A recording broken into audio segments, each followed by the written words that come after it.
Elles font chanter nos vêtements et nous font gagner un temps fou. Ce sont les fermetures à glissière que nous appelons communément fermetures éclair. En région parisienne, nous avons demandé à Chloé et Lucas de dénicher dans leur placard tous les vêtements équipés de cette fermeture. Et forcément, il y en a beaucoup. Une fermeture à glissière? Comment ça marche? C'est deux grandes parties qui ne peuvent pas s'assembler à la main, mais avec le curseur, c'est la seule partie qui peut les assembler toutes les deux. Il y a des dents. Visiblement, elles peuvent s'ouvrir et se fermer. Ce petit objet apparemment très simple est en fait un petit bijou de mécanique. Pour tout comprendre, direction le Nord chez un grand fabricant. Voyons tout d'abord à quoi ressemblait la toute première fermeture dans le laboratoire de recherche et développement avec Mathieu Petit, ingénieur. Elle a été inventée en 1893 par un inventeur américain nommé Whitcomb Judson. Elle était composée de crochets en métal qui s'imbriquaient les uns dans les autres avec ce curseur et elle était reliée aux vêtements via un système de lacets et d'œillets. Dès 1910, les crochets sont remplacés par des dents encore plus efficaces. Regardons-les de plus près sur ce modèle de démonstration XXL. Ces dents ont une forme particulière, elles agissent comme un clip. Elles sont décalées du côté gauche par rapport au côté droit et l'espace que l'on voit là, qui est très précis, permet aux dents de s'imbriquer les unes entre elles. Ça semble fou, mais ces dents sont positionnées au centième de millimètre près. Et c'est le curseur qui va les emboîter. Le curseur a une forme en V qui va permettre de positionner, d'aligner les dents et de les comprimer de manière à ce qu'elles soient fixées solidement. Une fois que la fermeture est fermée, alors elle peut résister à des efforts très importants. Pour l'ouvrir, il y a un petit élément magique à l'intérieur du curseur. Ici, sur le curseur, on a un petit ergot qui va permettre d'appliquer une force au droit des dents et qui va permettre de les séparer, comme ceci. Sur nos vêtements, une telle fermeture doit pouvoir s'ouvrir et se fermer des milliers de fois. Elle doit aussi être capable de supporter des pressions parfois très importantes. Mais qu'est-ce qui la rend si solide? À Sorbonne Université, Édouard Kerlik, physicien, nous explique. Ici, sur environ 5 cm, j'ai 2 boutons qui sont fermés. Vous voyez que sur la même longueur, je vais avoir au contraire une dizaine de dents emboîtées les unes dans les autres, ce qui fait que ça va être beaucoup plus solide, parce que j'ai beaucoup plus de liens entre les deux parties du vêtement. Et oui, si la fermeture à glissière est plus solide qu'une simple boutonnière, c'est simplement parce qu'elle compte beaucoup plus de points d'attache. Et pour la rendre encore plus résistante, la taille des dents compte aussi. On se doute bien qu'avec des grosses dents, elles seront moins déformables. A priori, elles seront plus résistantes dans la durée que les petites dents. Ainsi, pour une valise qui va être tiraillée par des forces importantes, les dents sont plus grosses. Pour fermer un pantalon, de petites dents suffiront.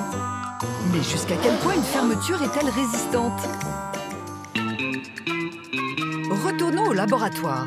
Nous allons réaliser un test sur cette fermeture. On va voir ici jusqu'à quel poids elle peut résister. C'est parti. On applique un poids de 5 kg, de 10 kg, puis de 15 kg. Chose incroyable, ça tient toujours. Il est peu probable qu'on ait ces contraintes sur un vêtement type prêt-à-porter. Par contre, sur une valise bien remplie et malmenée, il se peut qu'on ait ce type de sollicitation. Quel poids maximum cette fermeture aurait-elle pu soutenir? Nous ne le saurons pas. Secret industriel oblige. Ultra solides, ces fermetures ont pourtant un talon d'Achille. Une seule dent abîmée ou usée peut dérégler tout le système. On a à la fois un grand nombre de dents, mais puisqu'elles sont solidaires les unes des autres, qu'il y ait un point de fragilité et l'ensemble de la fermeture est mis en danger. Autre cas fréquent, le curseur peut lui aussi s'user et s'écarter. Du coup, il ne peut plus compresser les dents.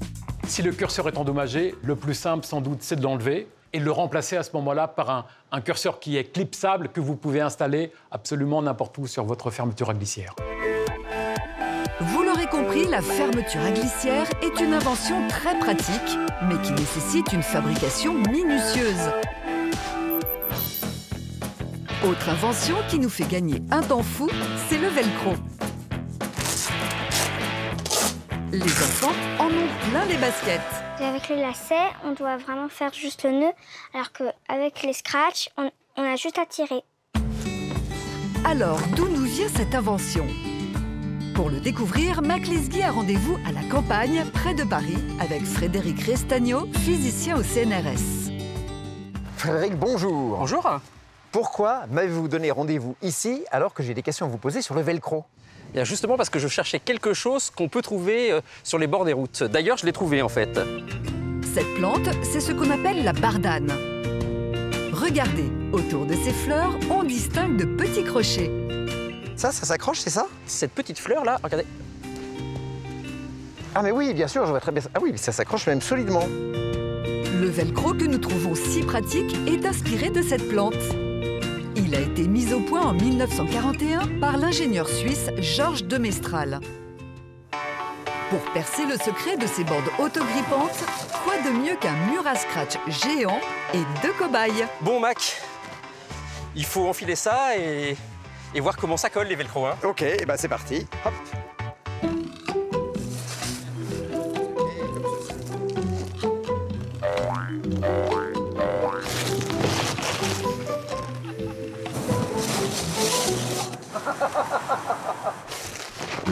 Mac est littéralement collé au mur. C'est incroyable, je tiens. Alors première question, de quoi sont faits ces scratchs? Alors en fait, il y a 2 parties. Hein. Il y a la partie qui est sur vous, qui est constituée de petits crochets. Oui. Et il y a la partie qui est sur le mur ici, qui est constituée de bouclettes. D'accord. Et pour que ça colle, il faut que les crochets qu'on a sur nous viennent s'emmêler, s'accrocher avec les bouclettes qu'il y a sur le mur. Regardez au microscope. Sur la première face, on distingue des milliers de minuscules crochets. Sur l'autre face, ce sont les bouclettes sur lesquelles ils vont s'accrocher. Est-ce que là où je suis, tous les crochets s'accrochent à toutes les bouclettes? Non, il y a certains crochets qui, parce qu'on n'est pas tombé en face, n'ont pas réussi à trouver de bouclettes lors de la phase d'accrochage. Mais si une proportion suffisante de ces crochets a trouvé des bouclettes, eh bien ça suffit pour rester accroché. À l'inverse de la fermeture éclair, où toutes les dents doivent s'emboîter, ici, une partie des crochets et des bouclettes bien emboîtées suffisent pour supporter des forces impressionnantes. Par exemple, les 70 kg de Mac.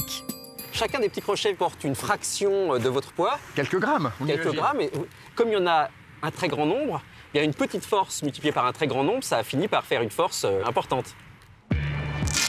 Pour décoller les bandes, il faut appliquer une force.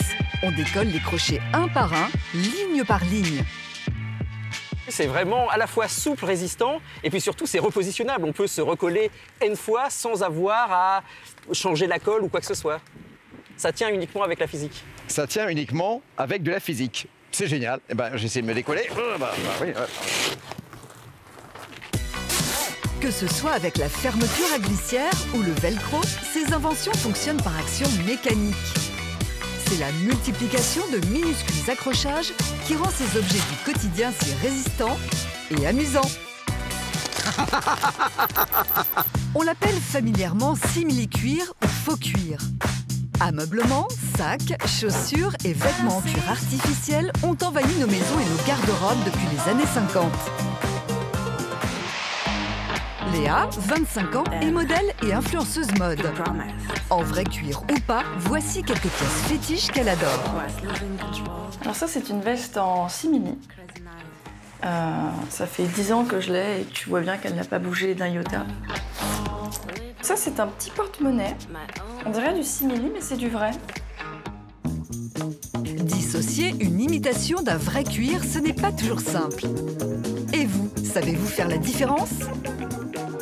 Je sais pas, j'ai un doute du coup. C'est un simili, c'est un simili cuir. Ouais. Tenez. Alors celui-là, je dirais plus que c'est du vrai. Déjà parce qu'il est plus lourd. Je me rends compte que je m'y connais pas du tout en cuir. Et je sais pas du tout. C'est bien imité. Hein. Enfin, si c'est imité, c'est bien imité. Eh oui, quand l'imitation est bien faite, on s'y tromperait. Pour distinguer le vrai du faux, partons à Lyon au Centre technologique du cuir, où nous attend Nathalie Eustache-Mathieu. Si on prend ces deux matériaux qui ont un relief qui est très similaire, s'ils sont montés sur un article fini, on ne pourra en aucun cas les différencier. Pour y parvenir, il nous faut un microscope. Observons d'abord du vrai cuir. Alors on a la structure caractéristique d'un cuir avec l'implantation en fait du follicule pileux, donc où sortait le poil de l'animal. Regardez, le cuir, c'est une partie de la peau d'un mammifère. Mais contrairement aux idées reçues, il ne provient pas de la partie la plus superficielle de la peau. Au contraire, on a retiré l'épiderme pour ne conserver que le derme situé en dessous. À partir de ce derme, on peut extraire deux types de cuir. Un cuir de qualité, plus dense, qui est fait dans la fleur, ou un cuir plus fin, de moins bonne qualité, tiré de ce qu'on appelle la chair. Passons maintenant à l'observation du simili-cuir. Une structure qui présente plus des cavités, il y a plus de vide en fait à l'intérieur, et puis quelque chose qui est assez régulier sur l'ensemble de l'épaisseur, donc c'est purement un matériau autre. Effectivement, ça n'a rien à voir. Le simili-cuir, c'est un textile recouvert d'une ou plusieurs couches de plastique, issues la plupart du temps de la pétrochimie. Cette couche synthétique est travaillée pour avoir la même apparence nervurée que le cuir. C'est la qualité du plastique qui va déterminer la qualité du simili. Et si on trouve plus d'imitations que de vrai cuir dans nos garde-robes, au-delà du choix éthique que font certains, c'est aussi pour une raison bien précise. Explication de Nathalie Ellarard de l'Institut français de la mode. Dans le cas du simili-cuir, on peut évidemment couper comme on veut puisque c'est comme un textile. On voit bien que c'est vraiment des choses qui sont fabriquées au mètre avec une matière qui est identique sur toute sa surface. Alors que si je prends une peau comme celle-ci, par exemple, on voit bien qu'elle a une forme irrégulière qui correspond à la nature de l'animal. Vous voyez, là, il y a une petite ride, par exemple. On ne peut pas couper une chaussure ou un sac en ayant cette ride à l'intérieur. Avec moins de gaspillage à la découpe, le simili-cuir est plus intéressant à travailler. Conséquence, pour nos vêtements, il revient moins cher. Les industriels ont réussi à imiter l'apparence du cuir. Mais le simili est-il aussi résistant que le vrai cuir? Retour au laboratoire de Lyon, où cette fois c'est Benoît Dumex qui va tester la résistance de cette matière. On va donc faire de la flexion répétée et on va essayer de définir au bout de ce nombre de flexions répétées si le matériau a subi des défauts, des gerçures sur la couche de surface du matériau, des fissures ou des décollements entre le support et la couche de surface. Après 100 000 flexions, aucune marque ni gerçure ne sont apparues. Soumis au même nombre de mouvements, un vrai cuir de qualité ne marque pas non plus. Cet échantillon est donc de bonne qualité. Le plastique bien couvrant est resté intact.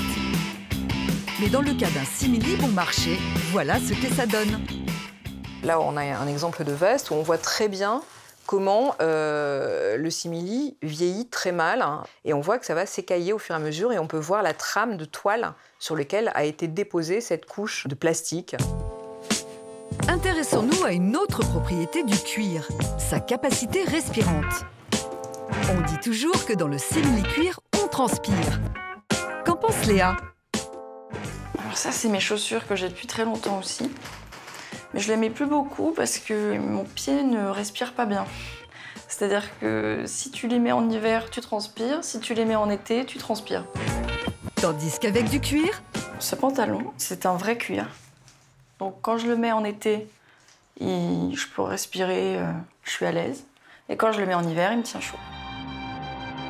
Comment peut-il à la fois nous protéger de la chaleur et du froid? Eh bien parce que, souvenez-vous, c'est une peau, avec des pores comme la nôtre.